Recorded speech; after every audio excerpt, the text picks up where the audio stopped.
ഞങ്ങളുടെ കുട്ടിക്കാലത്തെയൊക്കെ ഒഴിവു സമയങ്ങൾ ഞങ്ങൾ ഇങ്ങനെയാണ് എൻജോയ് ചെയ്തിട്ടുണ്ടായിരുന്നത്.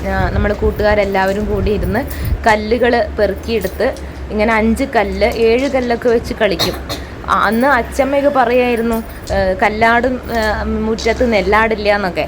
എന്നാൽ അതൊന്നും നമ്മൾ വകവയ്ക്കാതെ ഇങ്ങനെ എന്ത് രസമായിരുന്നു എന്നറിയോ. ഇങ്ങനെ ഒരാളൊറ്റയ്ക്കൊന്നും ആയിരുന്നില്ല, നിറയെ കൂട്ടുകാർ ഒരുമിച്ചിരുന്ന് ഞാനും ജിഷയും ഷിജിയും സുരേഖയും എല്ലാവരും കൂടി ഇരുന്ന് കളിച്ചിരുന്നൊരു കാലമാണ് എനിക്കിപ്പോൾ ഓർമ്മ വരുന്നത്. ഇപ്പോൾ ശരിക്കും കളിക്കാതെ അതൊക്കെ മറന്നു പോയിട്ട് എന്തായാലും ഒന്ന് പൊടി തട്ടിയെടുത്തപ്പോൾ ഒരു രസം, ഒരു സുഖം. കളിച്ചവരുണ്ടെങ്കിൽ ഒന്ന് കമൻറ്റ് ചെയ്യണേ.